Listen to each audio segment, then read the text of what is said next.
தொழில்நுட்ப யுகத்துல ஒவ்வொரு நாளும் புதுசு புதுசா கண்டுபிடிப்புகளை கொண்டு வரதுல கவனம் செலுத்தக்கூடிய ஸ்பேஸ் எக்ஸ் நிறுவனரான எலான் மஸ்க் போன 2016ஆம் ஆண்டுல நியூராலிங்க் அப்படிங்கிற நரம்பியல் தொழில்நுட்ப நிறுவனம் ஒன்றுத்தை உருவாக்குறாரு.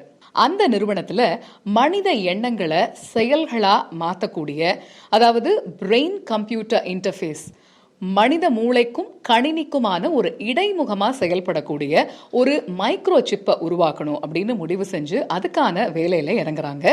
இந்த நிலையில தான் போன வருஷம் மனித மூளையில இந்த மைக்ரோ சிப்பை பொருத்தக்கூடிய ஆராய்ச்சி முடிஞ்சுது. ஸோ மனித மூளையில இந்த மைக்ரோ சிப்பை பொருத்தி ஒரு வருஷம் கடந்துருச்சு. இப்ப இந்த வயர்லெஸ் சிப்பை பொருத்தி இருக்கக்கூடிய இளைஞருடைய வாழ்க்கை எப்படி மாறி இருக்கு அப்படிங்கிறத பார்ப்போமா? முதல்ல இதை பத்தி கேட்கும்போது நமக்கு ஒரு அறிவியல் புனைக்கதை மாதிரி தான் இருக்கும். பொதுவாகவே இயல்புக்கு அப்பாற்பட்டு வினோத அம்சங்கள் நிறைஞ்சிருக்கக்கூடிய அறிவியல் புனைக்கதைகள் நம்மளை பிரமிக்க தான் வைக்கும். அதுவே நிஜமாயிடுச்சுன்னு வைங்க, அது எவ்வளோ ஆச்சரியமூட்டக்கூடிய வகையா இருக்கும். அதே வகையில ஆச்சரியமூட்டக்கூடியதா தான் இருக்கு நியூராலிங்க் நிறுவனத்தினுடைய இந்த கண்டுபிடிப்பு. அறிவியல் உலகில் ரொம்பவே பெருசா பேசப்படக்கூடிய நியூராலிங்க் நிறுவனத்தினுடைய இந்த வயர்லெஸ் சிப் முதல்ல எப்படி செயல்படுது அப்படிங்கறத தெரிஞ்சுப்போமா? இந்த வயர்லெஸ் சிப் நியூராலிங்க் உருவாக்கி இருக்குது இல்லையா, இதுக்கு பேரு N1 பிரெயின் சிப். இந்த சிப் நம்ம மூளையில் இருக்கக்கூடிய நியூரான்களை தொடர்பு கொள்ளும். நியூரான்கள் என்ன வேலை செய்யும் அப்படின்னா, நம்ம மனித மூளையிலிருந்து நம்ம மனித உடல்ல பல்வேறு உறுப்புகளுக்கு தகவல்களை கொண்டு போகக்கூடிய வேலைகளை செய்யறது தான் இந்த நியூரான்கள். உதாரணமா சொல்லணும்னா, நம்ம எழுந்திருக்கிறோம், சுவாசிக்கிறோம், பேசுறோம், அதே மாதிரி கை கால்கள் அசைக்கிறோம், நடக்கிறோம். இந்த மாதிரி நம்மளுடைய உடல் உறுப்புகள் செய்யக்கூடிய பல்வேறு வேலைகளுக்கு தகவல்களை கடத்தக்கூடிய வேலைகளை செய்யறது தான் இந்த நியூரான்கள். இப்ப நம்மளுடைய கையை வலது பக்கமா திருப்பணும்னு நினைக்கிறோம்னு வைங்க, அந்த நொடியில தான் இந்த நியூரான்கள் செயல்பட ஆரம்பிக்குது. நம்மளும் நம்மளுடைய கையை வலது பக்கமா திருப்புறோம். இப்படி தகவல்களை கடத்தக்கூடிய நியூரான்கள் நம்மளுடைய உடலுடைய தசையோட இணைஞ்சிருக்கும். ஒருவேளை மூளையில இருந்து நம்மளுடைய ஸ்பைனல் கார்டு வரைக்கும் இருக்கக்கூடிய தசைகள்லாம் சேதமாயிடுச்சுன்னு வைங்க, அப்ப என்ன ஆகும்? நம்மளுடைய உடல் இயக்கத்துல பாதிப்புகள் ஏற்படும். ஏன்னா தசைகள் சேதமாயிருக்கக்கூடிய காரணத்தினால அப்ப பக்கவாதம் ஏற்படுது.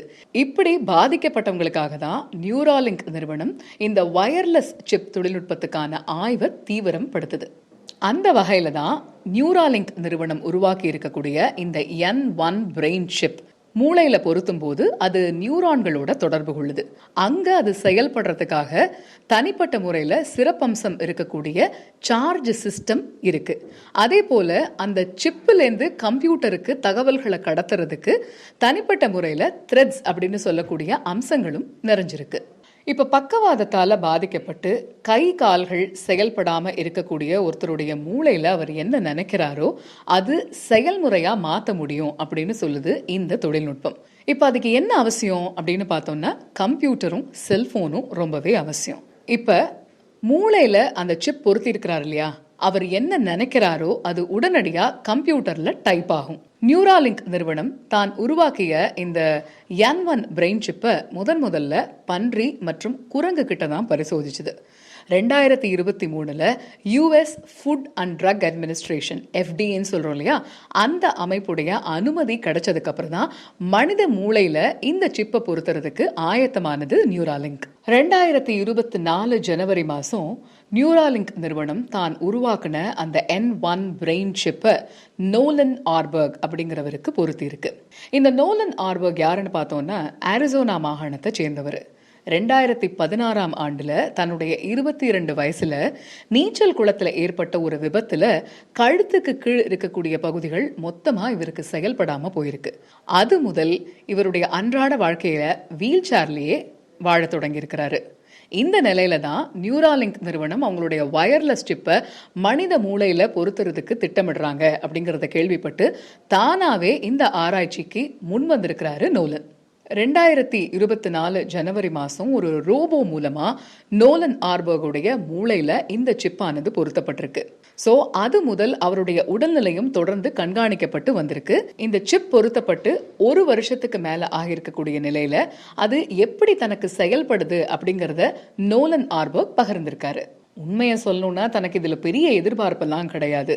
மூளையில அந்த சிப் பொருத்தக்கூடியது ஜஸ்ட் ஒரு அறிவியல் புனைகதை மாதிரி தான் தனக்கு முதல்ல தோணுச்சு அப்படின்னு அந்த சிப் பொருத்தப்பட்ட அந்த நிகழ்வை நினைவு கூர்றாரு நோலன். டாக்டர்ஸ் எல்லாம் என்கிட்ட நீங்க கம்ப்யூட்டர்ல விளையாடலாம்னு சொன்னாங்க. அது மாதிரியே இப்ப தன்னால கம்ப்யூட்டர்ல விளையாட முடியுது, செஸ் விளையாடுறேன் அப்படின்னு அவருடைய மகிழ்ச்சியை பகிர்ந்துகிட்டாரு நோலன்.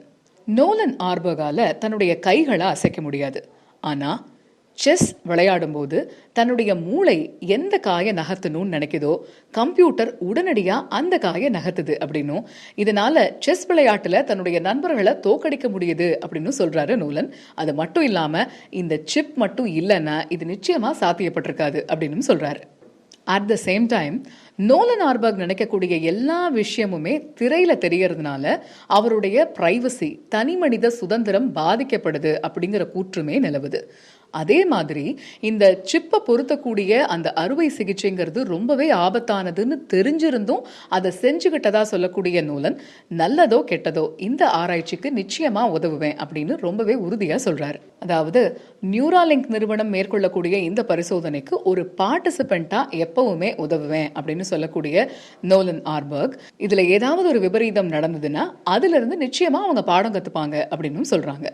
எலான் மஸ்க் உடைய நிறுவனம் உருவாக்கி இருக்கக்கூடிய இந்த வயர்லெஸ் சிப்பானது பக்கவாதம், பார்க்கின்சன் இது போன்ற கொடிய நோய்களால பாதிக்கப்பட்டவங்களுக்கு நிச்சயமா பயனளிக்கக்கூடிய வகையில இருக்கும் அப்படின்னும் பார்க்கப்படுது. ஆனா தலையில அறுவை சிகிச்சை செஞ்சு மூளையில இந்த சிப் வைக்கக்கூடிய அந்த பணி அப்படிங்கிறது ரொம்பவே சவாலான ஒரு விஷயம் அப்படின்னு மருத்துவர்கள் சொல்றாங்க. அது மட்டும் கிடையாது, ரத்த கசிவு, அதே போல இந்த சிப் வைக்கிறதுனால ஏதாவது அலர்ஜி இப்படிலாம் ஏற்பட்டுச்சுன்னா இது ஒரு பெரிய இம்பாக்டை கொடுக்கும் அப்படின்னுமே மருத்துவர்கள் எச்சரிக்கிறாங்க. அது மட்டும் கிடையாது, பொதுவாகவே இந்த மாதிரி மூளையில சிப் பொருத்தக்கூடிய பணிகள்ங்கிறது ஒரு பெரிய ஆபத்தான ஒரு விஷயமாகத்தான் பார்க்கப்படுது. ஆனா இந்த வயர்லெஸ் சிப் தன்னுடைய வீல் சேரை இயக்கிறதுக்கும் வருங்காலத்துல ரோபோவை இயக்கிறதுக்கு கூட அனுமதிக்கும் அப்படின்னு திடமா நம்பக்கூடிய நோலன் ஆர்பர்க் எலான் மஸ்கிற்கு நன்றியும் தெரிவிச்சிருக்காரு.